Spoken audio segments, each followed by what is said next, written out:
para a gente poder fazer esse debate e aproveitar um pouco do conhecimento das experiências que vocês têm para a gente analisar esse cenário político que em alguns lugares está bem conflituoso. E para isso a gente preparou também uma reportagem especial para já começar. Vamos lá.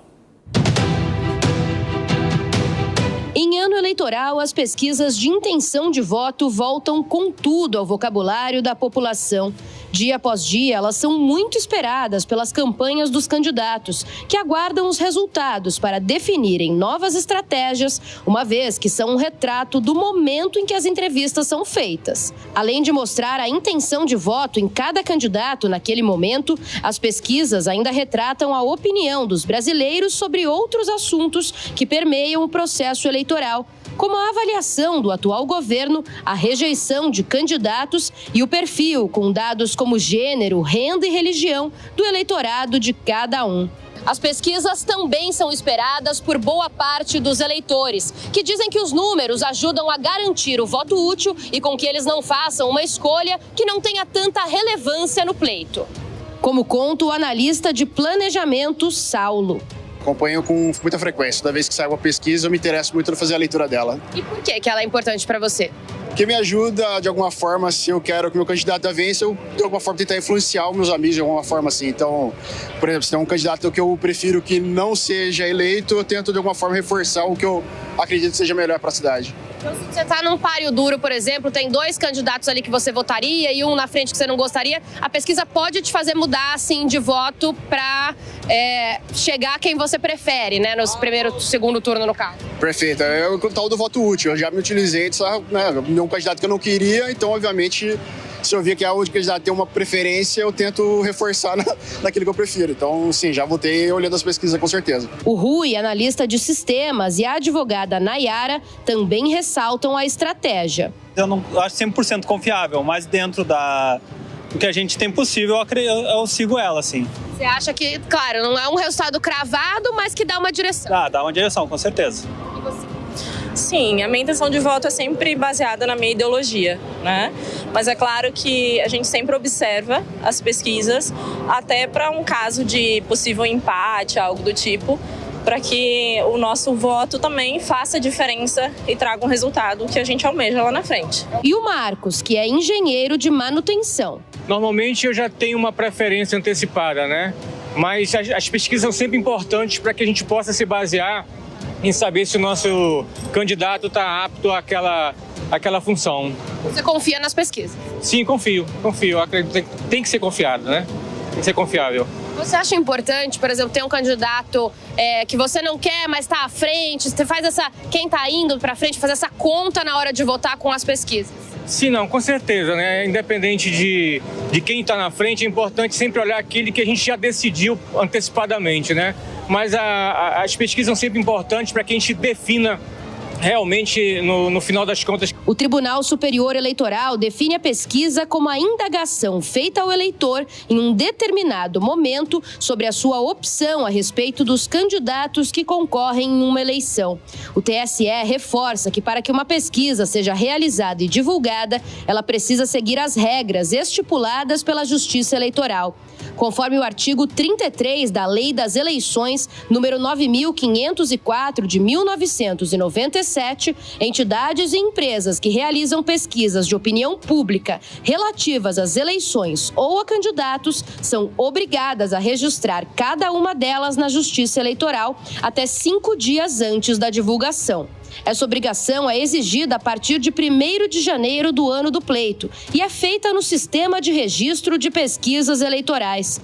Ela deverá conter informações como quem contratou a pesquisa e quem pagou, valor e origem dos recursos, metodologia usada e período de realização do levantamento, entre outros. As regras estabelecidas para o registro e a divulgação são fundamentais para evitar levantamentos fraudulentos. A divulgação de pesquisa fraudulenta constitui crime, punível com detenção de 6 meses a 1 ano e multas que variam entre R$ 53.205 a R$ 106.410. Murilo, já quero começar contigo, né? Porque nós temos aqui o CEO de um instituto de pesquisas. O que é importante que as pessoas entendam sobre o que as pesquisas apontam, né? Porque muita gente fica esperando um resultado cravado das eleições. Mas qual que é o objetivo da pesquisa? Olha, a pesquisa, primeiramente, boa noite. Boa noite, bem-vindo. Estar aqui na Jovem Pan mais uma vez. As pesquisas, elas mostram tendência. Isso que as pessoas têm que analisar. É muito difícil um instituto cravar o resultado da urna, certo? Milimetricamente. É muito difícil. É possível? Na maioria das vezes acerta, dentro da margem de erro, é para acertar. Mas, ela, acima de tudo, ela mostra a tendência. Qual é a tendência do momento? Qual é a fotografia do momento?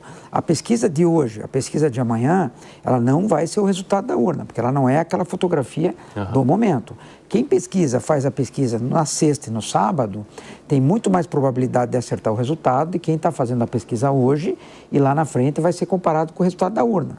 Por quê? Cada vez mais o eleitor brasileiro está decidindo em cima da hora. E principalmente o que essa reportagem nos mostrou, o que eu considero muito triste, certo? É o eleitor fazer voto útil. Porque o voto útil, infelizmente, por pesquisas que a gente já fez, ela não se dá, muitas vezes, na escolha do melhor candidato, e sim de quem ela não quer que ganhe. Exatamente, vai pelo voto de negação. Vai pelo voto de negação, o que é muito ruim isso, certo? Então, o segundo turno, nas cidades como essa, foi feito para isso, para que no primeiro turno escolhesse o candidato que ela quisesse e no segundo turno ela votasse nos que sobraram, certo? E isso, para frente, faz com que cada vez menos candidatos queiram disputar a eleição, porque ele sabe que no final ele vai minguar porque vai ter o voto útil. Certo? Candidatos que arrancaram, por exemplo, na cidade de São Paulo, candidatos que arrancaram com 14, 15, 17%, é capaz de terminar com 4, 5, por causa de um voto útil. Sim. Certo? Então, isso demonstra que nas próximas eleições as pessoas veem esses exemplos e falam, eu não vou participar porque eu não tenho estrutura, eu não vou conseguir me manter, por que eu vou se eu vou acabar muito pequeno, porque vai ter voto útil, né? Mas, infelizmente, é uma realidade e os políticos têm que conviver com isso, né? Ou seja, Luiz Felipe Dávila, o eleitor deixa de analisar as propostas que são feitas pelo candidato que ele teria preferência e passa a montar um jogo de xadrez com a estratégia de quem ele vai eliminar e não de quem ele vai escolher. É isso mesmo, Evandro. E como bem mencionou o Murilo, essa história da polarização enfatiza o voto útil. Porque a polarização você quer qual candidato que você não quer de jeito nenhum no segundo turno. É a pergunta que é feita pela pesquisa, né? Pergunta. Então, isso mostra que a rejeição passa a ser um fator predominante nessa escolha, porque quem eu não quero de jeito nenhum, não vou votar. E isso, como bem mencionou o Murilo, dificulta muito a renovação política, porque eleição de 2 turnos, você deveria votar no primeiro turno sempre naquela proposta, naquele candidato que você acha que é o melhor qualificado para o cargo, e no segundo turno fazer o voto útil. Mas o problema é que com a polarização, você antecipa o voto útil para o primeiro turno. E é o que a reportagem mostra. O eleitor cético, muito preocupado com a polarização, e aí ele quer saber quem é que ele quer tirar do páreo. E o voto útil acaba ocorrendo já no primeiro turno e não só no segundo turno. Qual que é a tua análise sobre o voto útil e por que ele também se tornou uma tendência aqui no país? Lucas, boa noite. Boa noite, Evandro. É um prazer estar aqui com a Jovem Pan. Prazer é nosso. Olha, a gente tem visto esse fenômeno no mundo inteiro, né? Tem estudos de cientistas políticos americanos do negative partisanship, né? As pessoas se identificam muito mais pelo que elas não concordam do que pelo que elas concordam. Então, hoje, perceba quem estiver em casa, às vezes converse com seus amigos, as pessoas têm o costume hoje de falar de política dizendo mais o que elas rejeitam. Eu não gosto disso, eu sou contra aquilo. É difícil a gente ter uma conversa sobre o que as pessoas querem, o que as pessoas gostam, né? Olha os debates. Os debates são ataques e tentativas de garantir que eu não sou o que as pessoas dizem que eu sou, né? Então, a gente tem esse cenário, né? Que é meio paradoxal para esses candidatos, principalmente em eleição majoritária, porque você precisa ser muito barulhento no primeiro turno, só que aí você cresce, aumenta a rejeição, às vezes de maneira desproporcional, e aí pode até entrar no segundo turno, mas já chega com uma rejeição tão grande que você acaba não ganhando. É muito difícil para esses candidatos. O que eu tenho visto é que, como o Luiz muito bem disse, está sendo antecipado para o primeiro turno o voto útil. Por quê? Porque os candidatos estão cada vez mais barulhentos querendo aparecer, a rejeição aumenta e aí aumenta o medo também de não ter o que você menos gosta ou o que você não é uma palavra que eu gosto de usar, mas aquele candidato que você odeia, você não quer o candidato. Quem você não votaria de jeito nenhum. Pois é. É que nem aquele torcedor de futebol que assim, eu quero que o meu time ganhe, mas eu prefiro que aquele não seja campeão de jeito nenhum. O cara tem mais medo Pode até estar jogando com um time do exterior, mas ele não quer que ele ganhe, não deixa de ser Brasil. O medo do que você não quer, às vezes, é muito mais forte do que o que você deseja. Até porque na política, recentemente, as pessoas estão tão distantes dela, ou seja, não distantes, mas as pessoas estão tão desacreditadas da política, que é muito difícil você amar um político. Você tolera, gosta um pouco, acha menos ruim, mas você odeia o outro com muito mais força, né? Isso acaba gerando todo esse contexto de voto útil, de polarização, de negação de um candidato com mais força do que você acreditar no seu, o que é ruim para o debate, né? Óbvio que é ruim para o debate. Felipe Monteiro, você acha que esse contexto faz com que as pessoas deixem de procurar ou se interessar, então, pelas propostas do candidato, mas se ligam mais ao discurso e aquilo que ele apresenta como ideologia? Boa noite. Boa noite, Cine. Boa noite a todos os meus companheiros aqui. É um prazer estar com vocês discutindo um tema que muito me agrada. Cine, eu estava vendo meus amigos falando aqui sobre a eleição, sobre as pesquisas, né? Eu queria colocar alguns pontos. O primeiro ponto é o seguinte, que eu acho interessante colocar. Quando você pega a história do Brasil na democratização, né, depois do período militar, o brasileiro e o eleitor, ele ficava dentro de determinadas caixinhas. Tinha o PT que tinha determinada ideologia, tinha o PSDB, tinha o PMDB. Então era muito mais fácil naquele momento as pessoas se associarem a determinadas propostas, né? Depois tínhamos o período da antipolítica. As pessoas ficaram de saco cheio da política depois da Lava Jato, né? Em 2018, 2016, 2017. E aí o Brasil ficou polarizado. E com a polarização, o que aconteceu, no meu modo de ver, foi que as pessoas não querem mais saber de propostas. Aí veio o que o Lucas colocou aqui. As pessoas se identificam muito mais com aquilo que elas não querem do que com a proposta do candidato. E tem um ponto que eu acho importante destacar. Quando você pega, por exemplo, o eleitor atualmente, Murilo, no Brasil, ele é muito mais difuso, né? Então é muito mais fácil para a pesquisa conseguir identificar as tendências do que hoje em dia.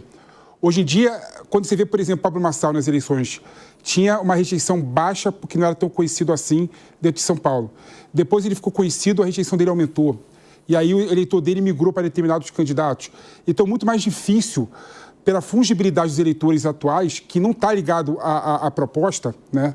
Muito mais ligado à questão da rejeição, é muito mais difícil para as pesquisas identificarem qual que é a tendência de uma eleição, né? Então, às vezes a gente fala, poxa, as pesquisas estão errando demais.